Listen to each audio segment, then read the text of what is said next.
All right. Hello, everybody. Good afternoon. My name is Ben Augenbraun. I'm in the chemistry department, and I'm also a member of the lecture committee. So I'm very happy to see you all here at this faculty lecture series talk. So the faculty lecture series was founded in 1911 by Catherine Marietta Pratt, the wife of an assistant professor of philosophy, who wished to relieve the tedium of long New England winters by hearing the, I'm quoting, learned professors talk seriously about things that really mattered to them. I think over this year, going from February through today, you've seen that we have at least succeeded in getting through the tedium of New England winters. And today, to help us cap off one of the last two talks, is Professor Justin Shaddock, who is an associate professor in the philosophy department, where he was previously an Andrew W. Mellon postdoctoral fellow. Before coming to Williams, he received his bachelor's degree from University of Notre Dame and his PhD from the University of Chicago. He works on Kant's theoretical philosophy and his moral theory, focusing on Kant's conception of form and matter. His work has been published in leading philosophy journals, including the British Journal for the History of Philosophy Quarterly, Pacific Philosophical Quarterly, Southern Journal for the History of Philosophy, and Kantian Review, as well as other edited volumes. He has presented his work at numerous meetings at the American Philosophical Association, the North American Kant Society, and the International Kant Congress, as well as other notable venues, including Brown University, Cambridge University, and the University of Chicago. He has written prestigious awards for his research, won prestigious awards for his research, including the North American Kant Society's Wilfrid Sellers Prize. So with all of those honors behind him, we're very happy to welcome Justin to speak to us right now. So please join me in welcoming him.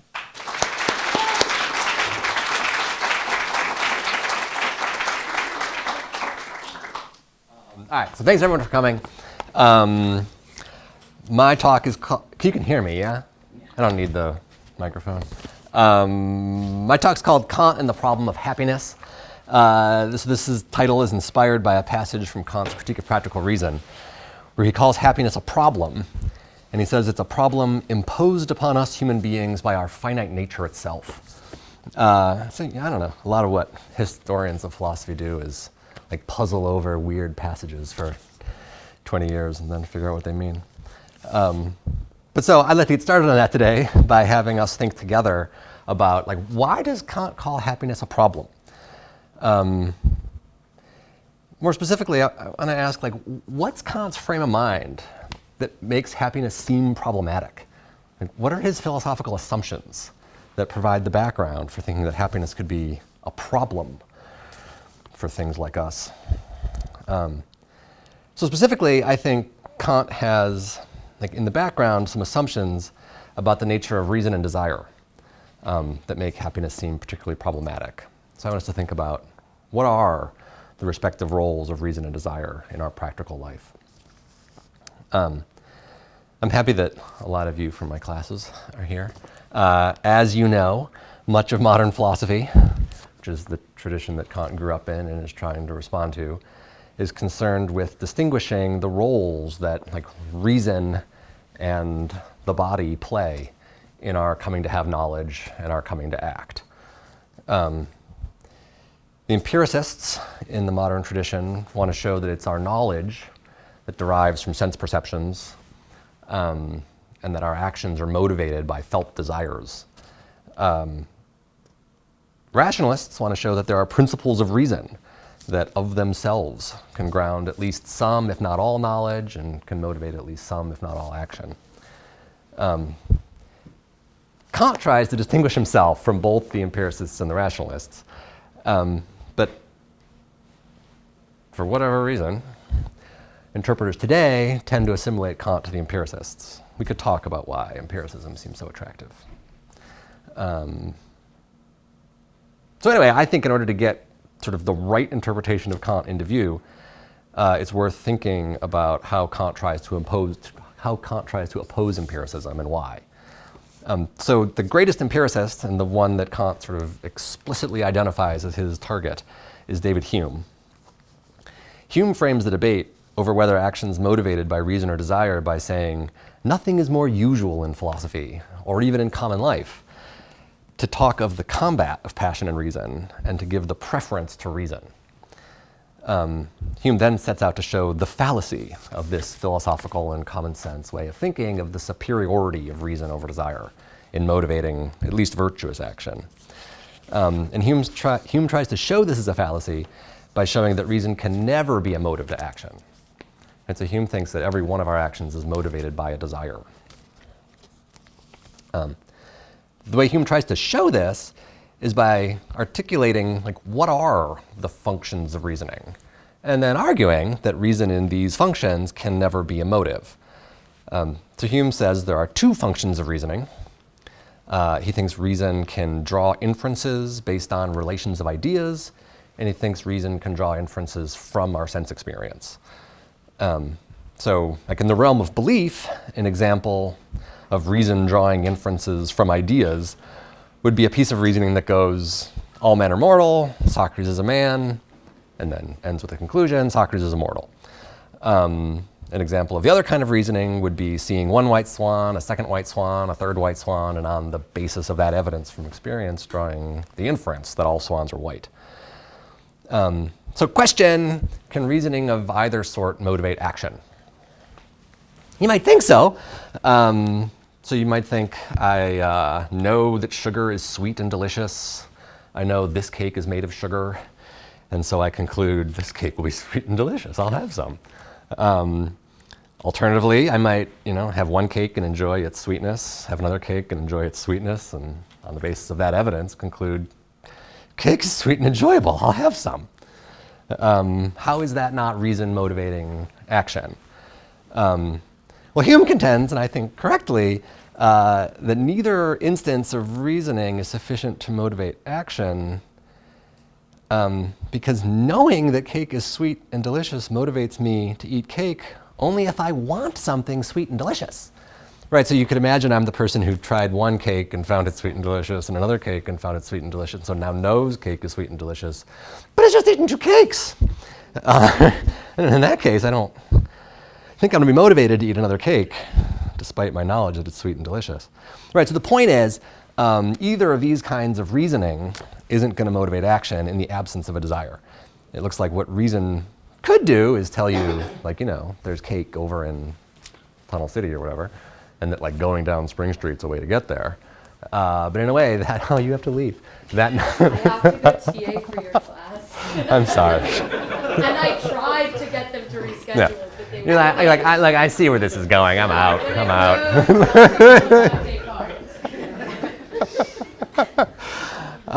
So the thought is look, maybe reason could help direct our desires. If we want something sweet and delicious, then reason's I know how to get you that. Go down Spring Street, get one at Tunnel City. But the thought is, in the absence of a desire, reason can't get you up and doing anything. Okay, so that's Hume's view. Kant sets out to oppose that view. The first thing that Kant does in opposing Hume is argue that if all our actions were motivated by desire, like Hume thinks, then there'd be no such thing as a truly moral action. So he gives us some examples in order to show this to us and asks us to consider our common sense estimation of these examples. The first example is a shopkeeper. He charges all his customers a fair price, even the children who he obviously could swindle. And the thought is he does this, right? So he does something that's fair, charges everyone a fair price. So the question is, why does he do it? And in this case, he does it because he wants something else. He doesn't actually care about fairness. He cares about his reputation because he thinks a bad reputation is bad for business, and if he charges kids a higher price, he'll get a bad reputation. And so the thought is, even though he does the right thing, because he does it for the wrong reason, because he does it for a self-interested purpose, instead of doing it for duty alone, we wouldn't consider him to be morally worthy. The other example Kant gives us to consider is someone he calls a friend of humanity. So the friend of humanity helps others because he likes it. He thinks it's pleasant to help others. Whatever. Fills him with joy to see other people thriving. So the thought is, in Kant's example, this guy, the friend of humanity, like he doesn't have some other purpose. Like, he's not doing it for his reputation so he can get elected to student council or whatever. The thought is he helps others because he likes it. The thought is he's still, in a way, doing it for the wrong reason. The way Kant thinks we can come to see this is like, you could consider the shopkeeper if one day, I don't know, for whatever reason, it became more conducive to business to upcharge children. Like if he found out that we all secretly hate children and would be happy to see them, right, he would start upcharging the children. Like he doesn't care about fairness, he cares about his reputation. So there's a way that his fair actions are contingent. And the thought is the same thing for the friend of humanity. One day he could start feeling different about others, no longer derive joy from helping. And the thought is what that reveals to us is the helping that the friend of humanity does doesn't have genuine moral value. Another way to see that is the person who helps because of pleasure would be just as likely to help someone in genuine need as to help Elon Musk gut the government. If he needs help. Anyway, this is Kant's initial argument against Hume. The argument's meant to show us that if all our action was motivated by desire, there'd be no such thing as truly moral action. And in a way, I feel like Hume wouldn't care about this argument at all. Like, I don't think it really makes any progress against Hume. Right? It's like the thing I would say if I was Hume was like, who cares about truly moral action? Like, why think there is truly moral action in your sense, Kant? Like, after all, in the thing I read from Hume, he said he was trying to oppose like the philosophical and common sense notion that all our or some of our actions, or at least our virtuous actions, are motivated by reason. So if Kant just says, well, it's common sense that some of our actions are motivated by reason, the virtuous ones. Hume's like, yeah, I know, that's what I said. And I think there's no thing. So look, I think if Kant really wants to argue against Hume that there are genuine moral actions that aren't just motivated by desire, like he has to address Hume's argument, right? Hume argued that there were two functions of reasoning and that neither could motivate action. So Kant's either got to show that one of those functions of reasoning can motivate action, or that there's another function of reasoning that can motivate action. Okay, so like the standard interpretation of Kant these days comes from a long series of John Rawls's students. The first of whom that I'm going to mention is Honora O'Neill. She thinks that there's a further function of reasoning that Hume doesn't identify that Kant does, and that Kant bases his moral theory on, and it's the function of like determining logical consistency. So in the realm of belief, we can see this function of reasoning at play. If I find myself believing that all swans are white, and that this is a swan, and that this is black, I'm going to have to change my beliefs on the pain of irrationality, right? To stick with those beliefs would be irrational, right? So I thought it's a function of reason to identify this inconsistency in my set of beliefs and to, whatever, force me to do something about it. I mean, in this example, I feel like I get to choose whether I want to ditch the belief that all swans are white, or ditch the belief that this is a swan, or I guess ditch the belief that this is black, even if it just looks black to me. Another example is I might find myself believing that this is a round square, or that the internal angles of this triangle sum to 360 degrees and not 180 degrees. Like in that case, it's not like I've got an inconsistency among a set of beliefs, but there's an internal inconsistency, like within a single belief. And in this case, you know, the rational thing to do would be to ditch the belief, not doggedly persist in it. So the latter example, where there's an internal inconsistency, is the one that's relevant to at least O'Neill's interpretation of Kant's account of how reason can oppose our passions and motivate our actions. So to see how, the first point you have to notice is that actions have an internal structure, just like beliefs do, so that actions can be internally inconsistent, just like beliefs are. So the thought is beliefs' internal structure comes from the fact that beliefs are directed at propositions. Like I believe something like that's a round square. the thought is actions too aren't just movements of your body. They are movements of your body, but they're movements of your body that you undertake for a purpose, and there's a reason behind it, right? So like if I go to the doctor and he like hits my knee with that stupid little mallet, like sure, my body moves, like my leg kicks out, but it is, it's like I have no purpose in my leg kicking out. I'm not kicking my leg out for a reason. The thought is that's why it's a mere reaction and not an action. The thought is what makes an action is that I might kick my leg, but whatever. Do it to, why would I kick my leg? I don't know. Suppose I'm playing kickball. I don't know. I do it to like hit a home. What do you do? You kick a home run, I guess? Whatever. So my team wins the game. You can imagine a purpose and a reason. Okay, so the thought is insofar as there's all that structure in actions, like actions are based on principles and those principles give them their structure. Actions are susceptible of consistency or inconsistency. So Kant thinks that the actions that are morally impermissible are morally impermissible because they're irrational. Reason deems them inconsistent. So his, I think, best example to make his case is lying. So he says, imagine you are short on money, so you need a loan, and you're never going to repay this loan. But you could probably get one if you falsely promised a moneylender that you will repay the loan. So the thought is what you're doing here is like making a false promise. Your purpose is securing a loan. And the reason you want to do this is satisfy your undying lust for money. So Kant thinks the principle here is internally inconsistent. And here's why. The thought is if wanting money were a reason to make a false promise in order to secure a loan, then everyone should be able to do it. Everyone should be able to act on that principle. The thought is reasons are universal. What's a reason for me is a reason for everyone. But it's not possible for everyone to make lying promises in order to secure a loan when they want money. If everyone made false promises in order to secure a loan when they wanted money, no one would give out loans, or at least they wouldn't give out loans on the basis of promises.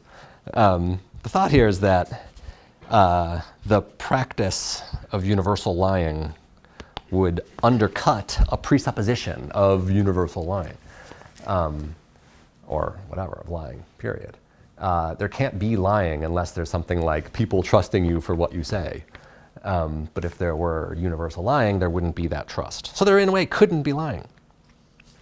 So that's meant to show that the principle of lying in order to secure a loan when you want to is internally inconsistent, like the belief this is a triangle with internal angles 180 degrees, is also 360 degrees, is internally inconsistent.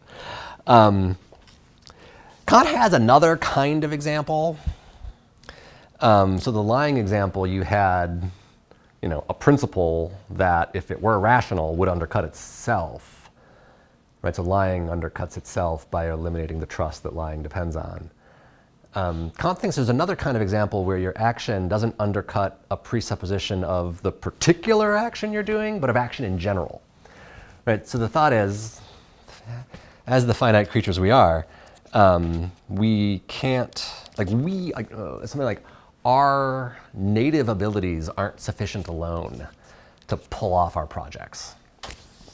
Right? Like if I'm going to get my shit done, I'm going to need help from other people, and I'm going to need to have some developed capacities on hand. And so the thought is, if I were to adopt a principle, the universalization of which were to undercut either of those necessary presuppositions of acting in general, the principle would be irrational. Right? So Kant says you can imagine someone, right, instead of wanting to lie in order to get a loan, satisfy their lust for money, you can imagine someone who thinks, I don't care about any of you other people and your projects. I'm going to spend my time attending to my own. Because I want to see my projects come to fruition. And so the question is that principle rational? Like, could that be a reason for everyone? And Kant thinks, no, if everyone acted on the principle of attend to my own projects and neglect yours, then even I, who've been trying to act on this principle, couldn't attend to my own projects, because attending to my own projects requires the help of others. Okay. You could talk about that for years. I'm not going to. What I've presented so far is Kant's argument that reason alone can motivate us to act morally, right? And so if you're convinced by that, or if you could imagine yourself becoming convinced by that in the near future, Kant has made some progress against Hume, right? It's not like the first thing I talked about, which felt like no progress at all. This is something, but I guess I'm like, how much? How wrong is Hume if Kant's right that reason alone can motivate us to not lie, maybe not cheat or steal? It's going to work just like lying. And then develop some of our talents every now and then and help somebody once in a while. Yeah, all right, so I think not much. You can see I'm suggesting not much. Right, so remember Hume's position is that all our actions are motivated by desire. Kant's shown us that that's, strictly speaking, not true. Our moral actions are motivated by reason alone. But think about your life. How much of it is spent pursuing happiness? How much of it's directed by morality? I think a lot of the times we're trying to figure out how to be happy. If Kant's shown that our moral actions are motivated by reason alone, does that mean Hume is just totally right about our pursuit of happiness? That would be disappointing. So that would be Kant making some progress against Hume, but not much. It seems like for what Kant's argued so far, you could imagine Kant holding something of a hybrid view. Right? You could imagine Kant thinking there are two kinds of actions we undertake. Sometimes we do our duty for its own sake. And in those cases, we're motivated by reason alone. But it seems like in the vast majority of our lives, we're pursuing happiness. We're helping others because we enjoy it, maybe. We're eating cake because it's delicious. And for all Kant said so far, it looks like reason plays no role whatsoever in motivating these actions. Seems like these actions are done by desire alone. And if that's the case, I think Kant makes very little headway against Hume. This is a worry that interpreters of Kant are, set themselves to answer. The worry is that if happiness is determined by desire alone, then it puts reason on the sidelines. There's a certain, at the beginning of the talk, I was like, oh, what's the problem of happiness for Kant? There's a way this is a problem for Kant interpreters, to understand how happiness doesn't just totally sideline reason in our practical lives.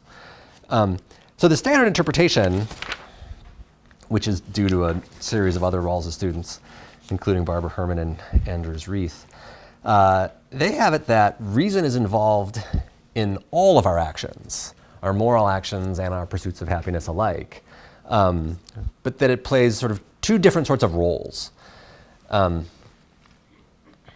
The thought is, okay, reason directly motivates our moral actions. Like when I tell the truth, because it's the right thing to do, it's reason that's determining that lying is wrong by showing me it's internally inconsistent. But the thought is, for these interpreters, even when I'm pursuing happiness, reason functions as what they call a limiting condition. So what's the idea of a limiting condition? It's something like when I'm pursuing happiness, so say I'm eating a cake to be happy, or taking a hike to be happy, or reading a book to be happy. The thought is I'm doing it on the condition that it's not morally impermissible.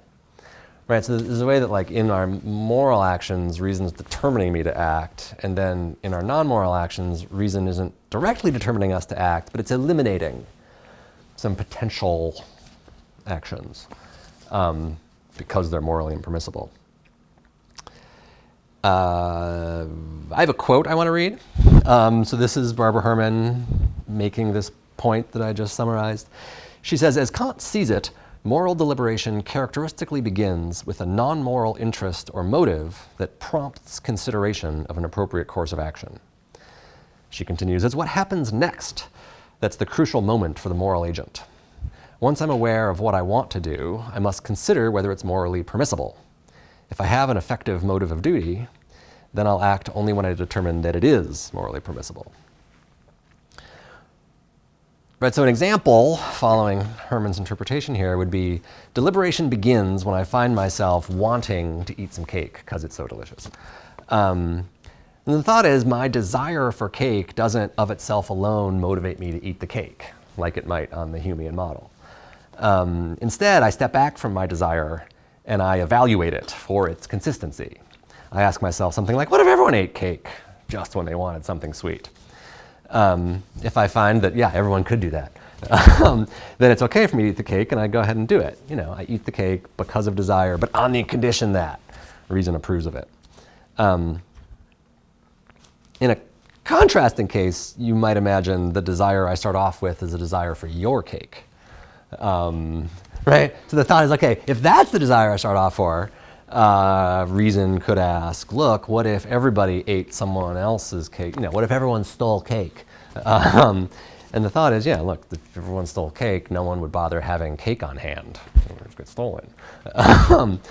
So the thought is, reason would find out that the principle of stealing cake to satisfy your sweet tooth is inconsistent. And so would it, remove it from my consideration when I go about my practical life. But anyway, the key point here is meant to be that my pursuit of happiness isn't motivated by desire alone, like it was on the hybrid model, where moral actions motivated by reason, non-moral actions motivated by desire. The thought is all my actions are motivated by reason in some sense. Even when I eat cake for pleasure, I do it on the condition that it's permissible. So I don't know. I want to ask the same kind of question about the standard interpretation. Like, how, okay. So like, it's getting less Humean. Has it gotten sufficiently un-Humean to seem like Kant is right and Hume is wrong? I think there's still something hybrid about the standard interpretation I just articulated. And I think we can see this hybridity by considering how we choose among various permissible non-moral ends. Right, so the thought is something like, okay, even if reason sets some kind of limits, like stealing your cake is off limits, getting one from Tunnel City, making it myself, that's within the limits. Like, how do I pick among the things in the limits? Does reason have any say there? Or is that just like, let your desires have it? So there's an example that Hannah Ginsburg raises against Christine Korsgaard, who also has a Herman-esque view. So this is how the example goes. Suppose, this is a modified version. Suppose we're at lickety-split. She didn't come up with that part of it. This is how it always goes for me at lickety-split. Like there's like 3 flavors up on the board. The other ones have like all been erased. I'm there with someone else and like, okay, suppose there's vanilla, chocolate, and strawberry up on the board. Those are actually her flavors that she came up with. So don't blame me for that one. So the thought is like, all right, like maybe you and me are together, right? And so you're like, hey, I'm gonna get the strawberry. That's my favorite kind of ice cream. And I'm like, okay, I know you're gonna get the strawberry. What do I like? I guess I like chocolate more than vanilla, but I like strawberry the best. So I'll get that too. Then we get to the window, you order your strawberry, you pay, you go down to that next window to wait for it, and then I order my strawberry, and they're like, just sold the last one. And so, like what do I do when I'm done crying? The thought is, yeah, like, okay, like deliberation begins with my desire for strawberry ice cream. Like, what are my options? Seems like my option steal your strawberry ice cream. But then reason's like, no, that's not permissible. Exclude that from your deliberations. And now I'm like, all right, it's chocolate or vanilla. Whatever. Let's just imagine those are both in abundance at lickety-split, and there's not like a really long line after me. So I could pick either. Which am I going to pick? The thought is I'm going to pick which I like better. I already said I like chocolate more than vanilla. So it's like, yeah, I'm going to pick chocolate because of desire. So the point of the example is like my choice between like stealing your strawberry and ordering either chocolate or vanilla, like that choice is motivated by reason. Like reason excludes stealing your strawberry. Okay, now I've got a choice between the chocolate and vanilla. They're both permissible. Does reason have any role to play whatsoever in making that choice? On the standard interpretation, it looks like no. That's just like go with your desires. What's wrong with that? Like the worry of before with like the more simplistic hybrid view was like, how often in my life am I doing my duty for its own sake? Like maybe on those rare occasions, reason's in control. But if desire is just motivated by if my pursuit of happiness is just motivated by desire, it looks like in the vast majority of my undertakings, I'm just motivated by desire and Hume is right. Okay, so now, like how often am I choosing between like enjoying my Saturday reading a book and enjoying my Saturday engaging in arson? Like, I don't think so. But I think like the vast majority of my life I spend thinking like, should I spend my Saturday reading a book or going for a hike? Those are both permissible. So it still seems like the vast majority of my life is spent following my desires. So, you know, Hume's not totally right. He's mostly right. I mean, you know I like Kant more than Hume. So, like, it could turn out that Hume's just right. You know, I don't know. But like, for the sake of this being a little more interesting, I want to at least have an alternative on the table, right? So I think the way to get an alternative on the table here is, this is now my suggestion, I think reason operates not as a limiting condition on desire, but what I'm going to call an enabling condition. Right, so the idea of a limiting condition is you've got a desire, like practical deliberation begins with a desire, and then reason comes in and evaluates the thing. I think there's a way that reason makes our desires possible in the first place by identifying contents for possible desires. So that's where I'm going to try to get in the rest of this talk. Step one. Remember Hume had those two functions of reasoning, drawing inferences from a bunch of ideas you already have, drawing inferences from experiences. And then O'Neill introduced a new function of reasoning, which was like testing your belief set for logical inconsistency. I've got another one, and it is like representing the systematic interconnection among our beliefs. So the idea here is if you have a set of beliefs that contain all swans are white, this is a swan, and this is black, like you're in trouble. That's irrational. You're going to have to ditch one of those beliefs. But yeah, all right, question. Is all that rationality demands of you that you hold a consistent set of beliefs? I think no. I think it demands more. I think it asks us to consider what the relationships among our beliefs might be, like whether any of our beliefs follow from other ones. Right, so could you imagine me thinking, this is my favorite example that you guys are going to laugh at me about. Like, could you imagine me thinking that like, the temperature has reached the dew point, and like, it's foggy out. And like nothing else. And like, that's just a coincidence. Or like, you know, there's two things I know. One is that like humans give live birth. Another one is that mammals give live birth. Like, what a coincidence.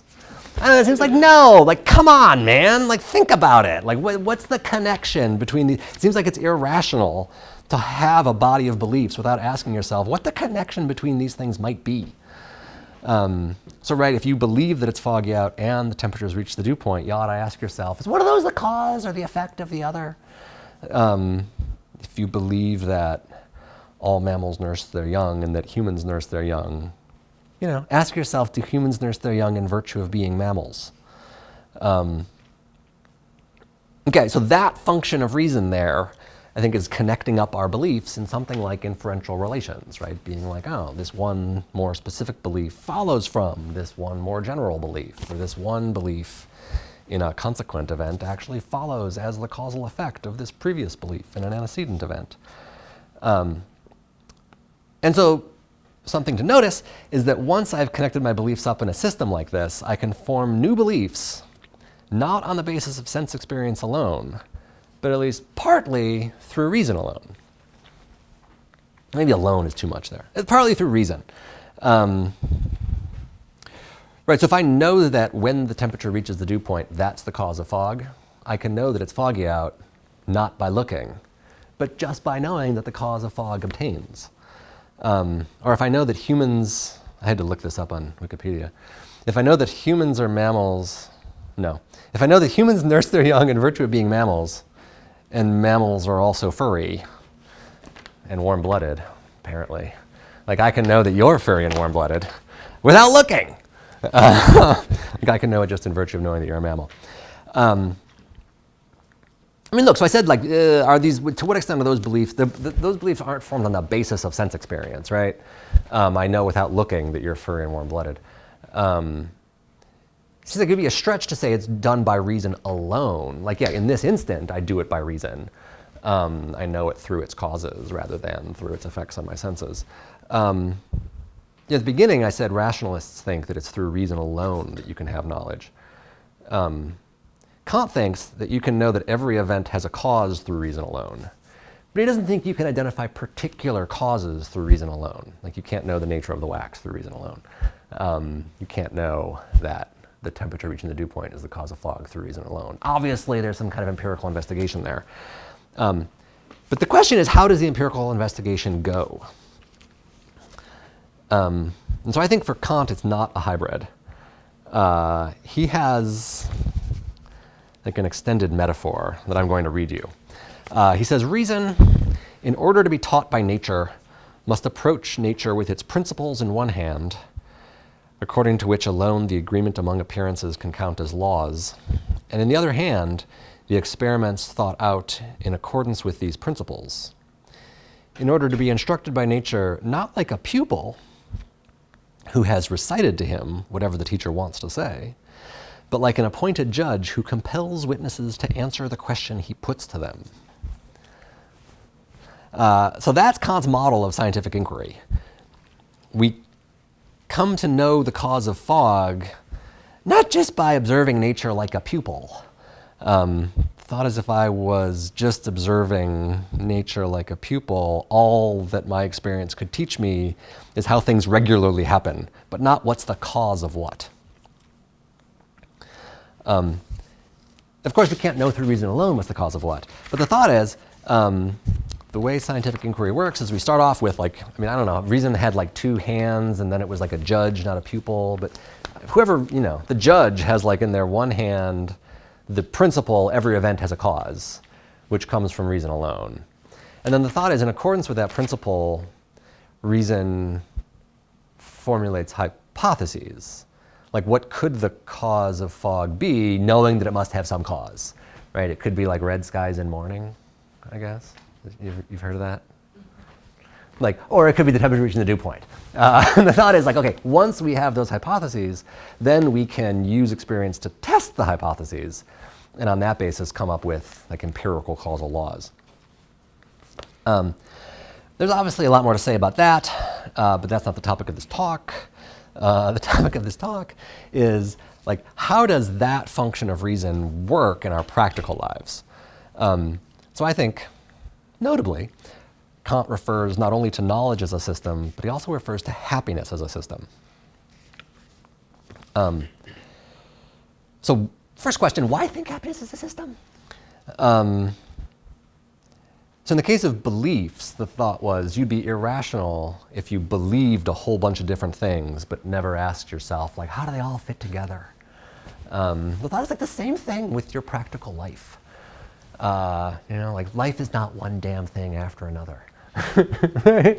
Like, the thought is my pursuit of happiness involves like a whole bunch of individual pursuits, but I'd be irrational if I never stepped back and asked myself, like, what is this all for? Right? Yeah. So the thought is reason makes me ask that question. It doesn't tell me how it ought to be answered.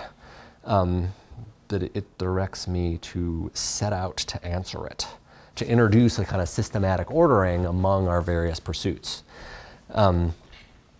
And so, right, so the thought is like reason approaches our practical lives with, in one hand, a set of principles, and on the other hand, a set of like experiments or hypotheses. So the principles here are those things that reason alone did suffice to determine, right? So the thought is in Kant's theoretical philosophy, reason alone tells me every event has a cause and other stuff.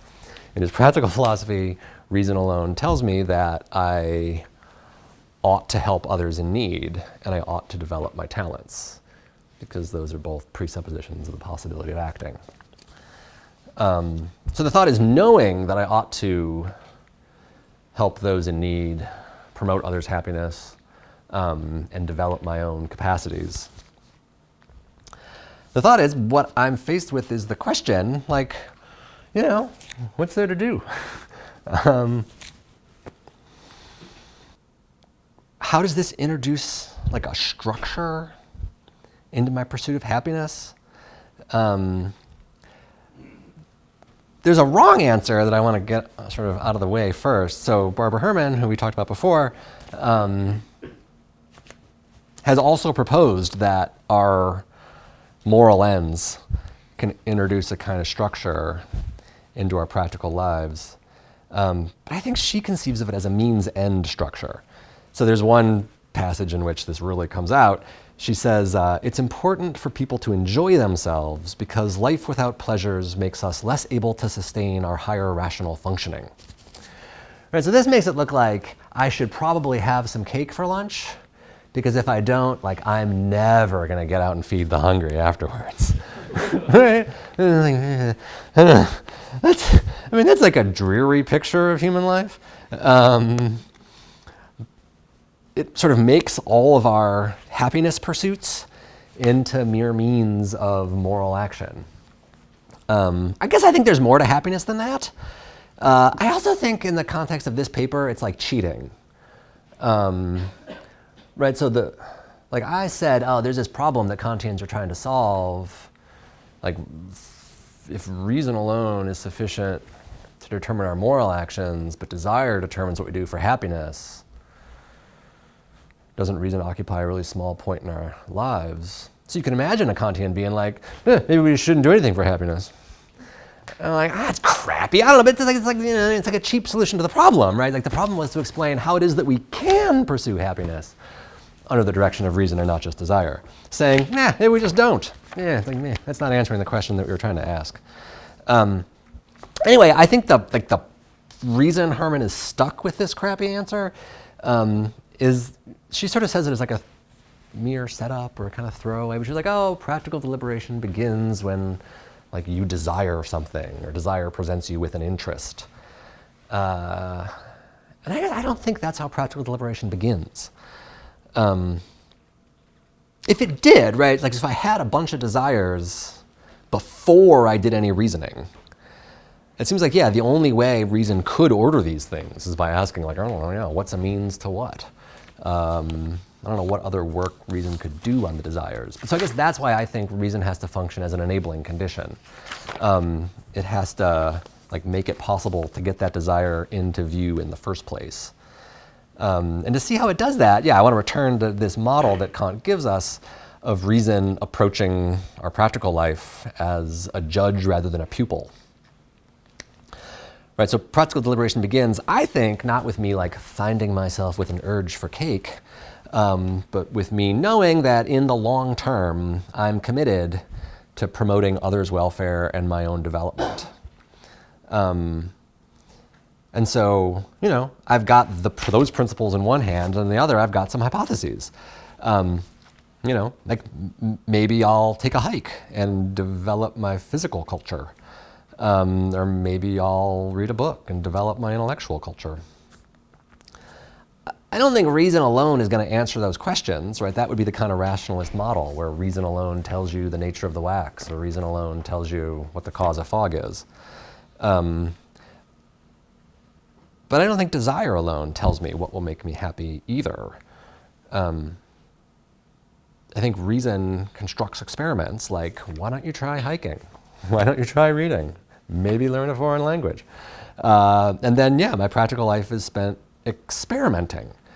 I try out reading a book and see if that suits me. It does.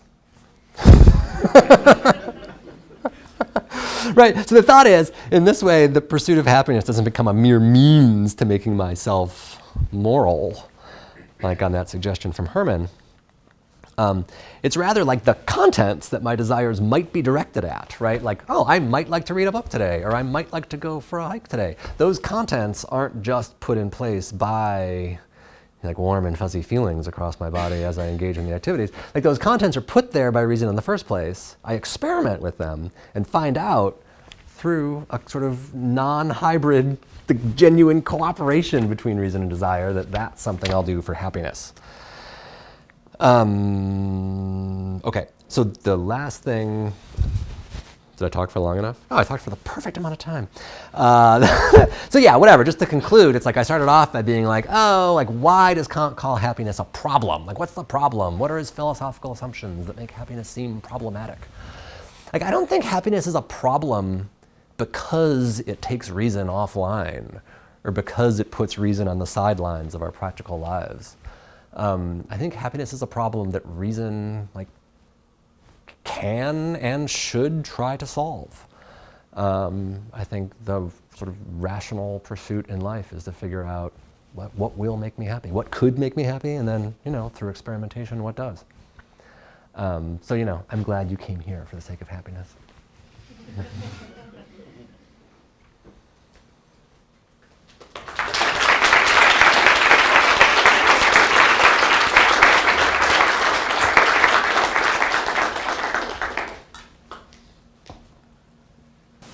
Yeah. That's the question of the role. We have reason on one hand and desire on the other. And what is the role of knowledge as something that can play a part in these various scenarios? So take, for example, I'll give two different hypotheticals. One used and one of the bizarre one that came to my mind. So say there's me and there's a rat, right? And the rat hits the bar and gets some cocaine. Great. The rat feels really good. The rat keeps hitting the bar. The rat's a coke addict eventually, pretty quickly. So I see someone in line next to me going to the club, and they're doing a line of coke off a mirror. And they seem really happy. But I have knowledge that if I do that, there are going to be consequences that are going to make me unhappy, right? And that knowledge is something that I don't get from reason alone. I have to have evidence. I have to have evidence from all sorts of different sources. And so where's the role of knowledge there in the decision-making process? Or if you take the example you gave, say so it's easy to know at a certain point because of how you've been brought up among other humans, if you grab your friend's strawberry, it's going to result in strife. Let's say you also happen to be a very, very avid reader of both magazines on the sources of chemicals and moral philosophy. So you know that the chocolate that you're contemplating eating comes from Madagascar, and in fact it's farmed in an area where there are rare lemurs who are being destroyed because of the chocolate. But the strawberry is actually a fake strawberry flavor coming from a plant in New Jersey that's polluting the East River and is wiping out fish. So this large accumulation of knowledge radically changes the moral calculus that you're going to make if you think about these things and they matter. Where does that information come in? And then you have a further moral responsibility to seek out as much possible information about every possible moral choice that you would be making. I think yes is the answer to all your questions. So, well, it's complicated with the cocaine, I guess. It always is, you know, it always is. Yeah, it definitely seems like your knowledge of whatever, various chemicals and their interreactions with your body or whatever, will have some role to play in you solving the problem of happiness. I didn't talk about that because it's not practical reason at work there. So it seems like theoretical reason and practical reason could both be at work there. But it's like Hume never argued that theoretical reason didn't have like that kind of role to play in determining what we ought to do. So it's like you could imagine, like for Hume, you could imagine like wanting to feel good and having the mistaken causal belief that cocaine makes you feel good. You know, whatever. You could come to that mistaken belief by like doing some cocaine and then blacking out and forgetting how bad it was when you woke up or something. Or you could do it by like looking at this other guy doing coke and seeing how good he looks now and then not visiting him in the morning or whatever, right? So like, yeah, you could have that mistaken belief and then reason could come and correct it by being like, oh, you actually don't know the causes of things. That cocaine is gonna cause you more pain than pleasure in the long run. Reason come in at that point without knowledge. No, yeah, so yeah, it would come in producing that knowledge. It would do some research and give you the knowledge that cocaine's bad for you, right? But why would the reason even think to undertake that investigation without additional knowledge?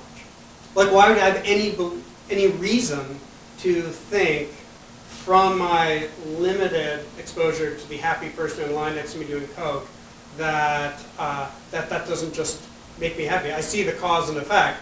He blows the stuff up his nose, he's Sure. smiling, right? Yeah. So there has to be, at some point, that knowledge has to inspire reason to make the connections, right? But that knowledge is not present in that particular context. Huh. Why not? Isn't there just a general rational demand to learn more? Expand your knowledge? I mean, it'd be a bit irrational to do the coke and not ask yourself, what are the long-term consequences of this?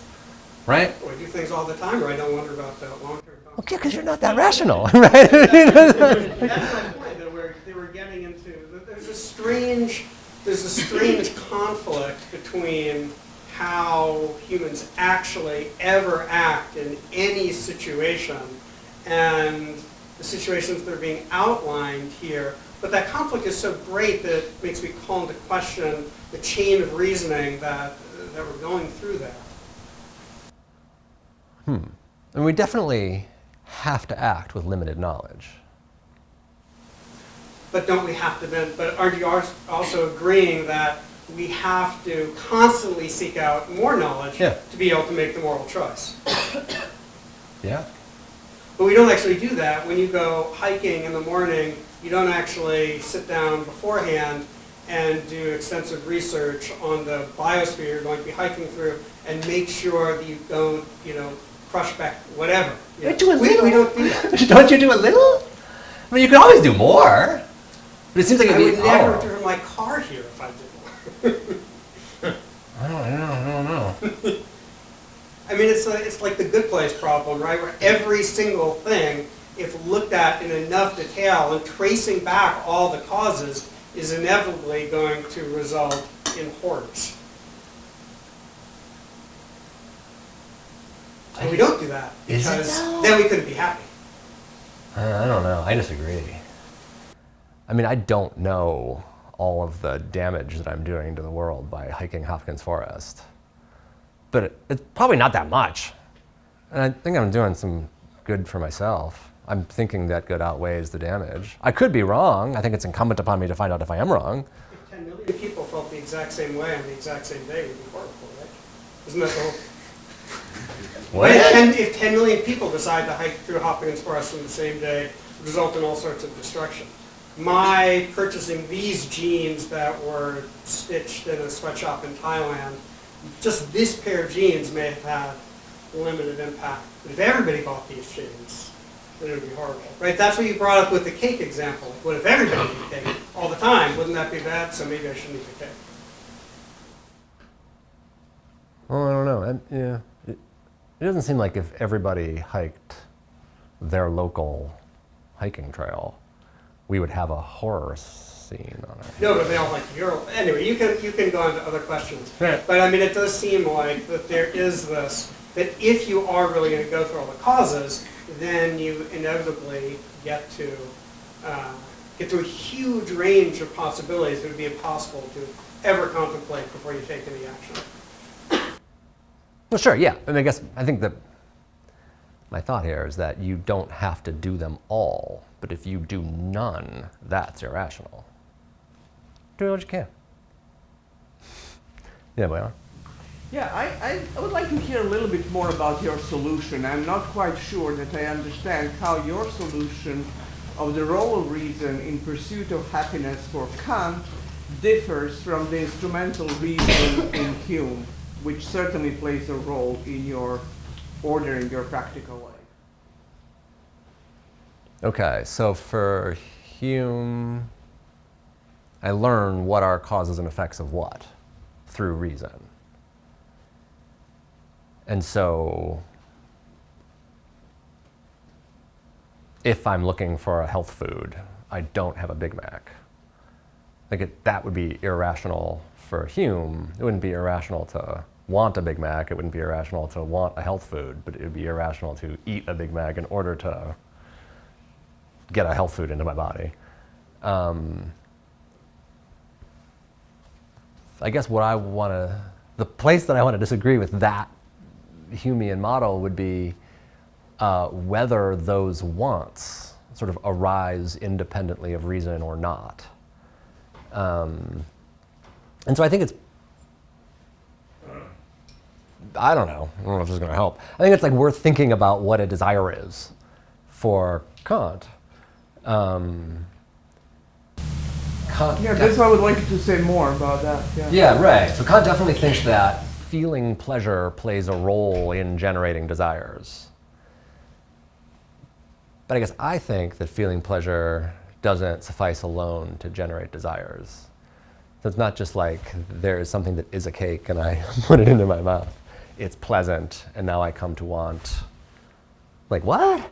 Cake in general, like the kind of cake I just had, desserts on occasion.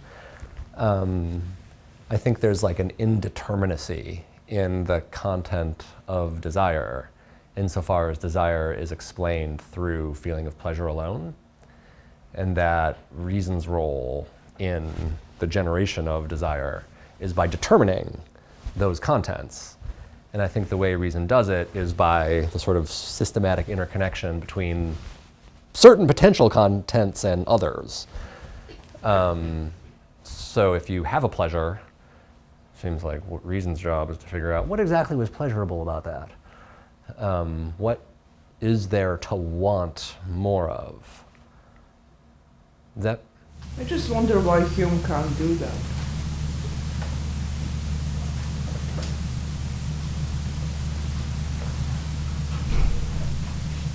Interesting. I mean, I guess I think it's, I guess I could imagine a talk where someone tries to explain how sophisticated Hume's account of reason and desire is. But I guess I'm imagining Hume thinks it's like one or the other. That reason and desire are like independent sources of something, not motivation. But right, he seems to think that it's a fallacy of modern philosophers and common people alike to think that reason's a motive. But he has such a slim concept of reason that once you enrich this conception of what reason can do, not just what it is, but what it can do, say order things, create system out of beliefs or out of desires or whatever, that kind of instrumental work certainly could be done with the help of reason. Maybe desires have to be really crucially important in getting you to the what you want, but you transform your desire as a Humean in light of some other goal, and that goal is not postulated by reason, it's still a kind of desire that you have. Oh, okay, well then that would be the difference. Yeah. That would be a difference, yeah. Right, so you could if Hume were willing to say that your desires could be partly shaped by some background reasoning you're doing, Yeah, one question would be is it just what's the cause of what type reasoning? Which is sort of what Chris was asking about. Is it just like, oh, is cocaine the cause of pleasure or pain on the whole? I think for Kant, it's got to be practical reason that plays that role, if Kant's got a really different view from Hume. It has to be like, oh, reason alone generates certain commitments, like my commitment to develop my talents and my commitment to make other people happy. And then it's like those big picture interests of ours that then come to shape particular desires we come to have. That seems different then, right? Yeah. Yeah. So this has been very cool. I have a question about whether there are different cousins of happiness, different ideas that are kind of related to each other, that are kind of happiness-ish, but might have different relations to reason. Yeah. So I'm thinking about like happiness, life satisfaction, like these various. We have a bunch of different ideas about how satisfied people are with their life. How do you see those relating to each other, and do they relate differently to rationality? Yes, definitely. Yeah, so this is like one, you may be a Kantian, I don't know about it, but one thing Kantians object about is like there's places in Kant's writings where he describes happiness in like a very sensory kind of way. So there's like one particular ridiculous passage where he says, happiness is like the feeling of pleasure accompanying every moment of one's existence. That sounds exhausting. Like, I wouldn't be happy at all. Like, I could need a cigarette. Anyway, yeah, so it seems like, yeah, if you think of happiness as like feelings of pleasure or just as like, I don't know, whatever, like more like momentary impulse satisfaction or something. Yeah, then I think reason probably has very little to do, or at least the sort of practical reasoning I'm describing has very little to do with that kind of happy life. Like if it did turn out that there was some drug or chemical you could put into your brain or mouth or whatever, or nose, that like, I don't know, produced whatever happiness consists in your brain for your like dopamine or something for your whole life. That would, yeah, there might be some like scientific reasoning that would help you figure out like it's Ozempic or whatever. But yeah, I guess that would be a very different thing than what I'm talking about. So I think, yeah, the thing that I think I have to mean by happiness in this talk is something like fulfillment or flourishing or life satisfaction or something. And I think, yeah, so that is what I think moral reasoning or practical reason has some role in shaping. So then there's like an argument as to which is real happiness. But I don't know. I think we can win that one.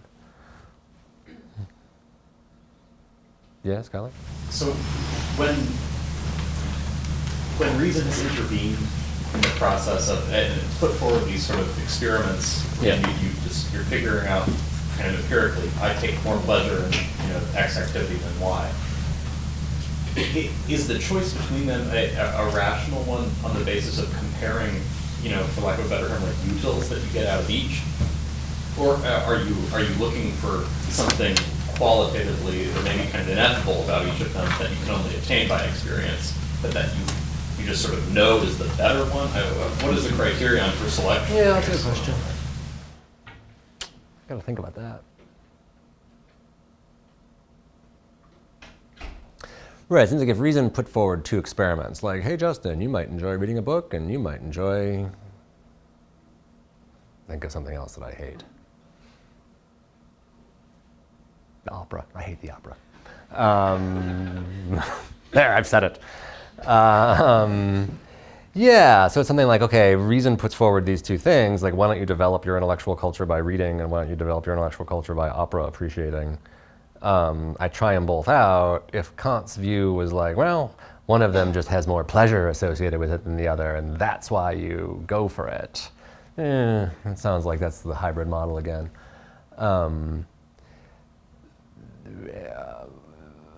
But obviously trying them out plays a role. It can't be like, oh yeah, you don't need to try them out, see what's more pleasurable. It seems like, yeah, you need to try them out and see what fits better with your commitments to developing your talents and making other people happy, right? So it seems like what is unenjoyable to me about the opera is that I'm like, wow, all this singing.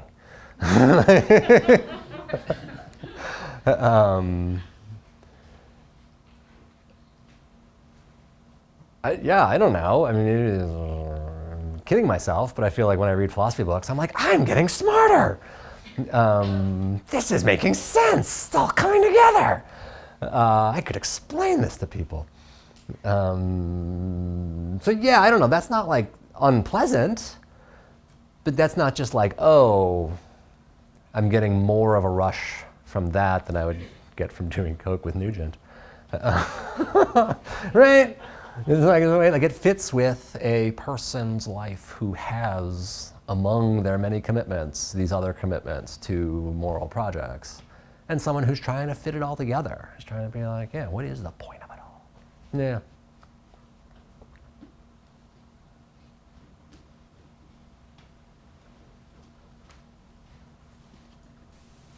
Sweet.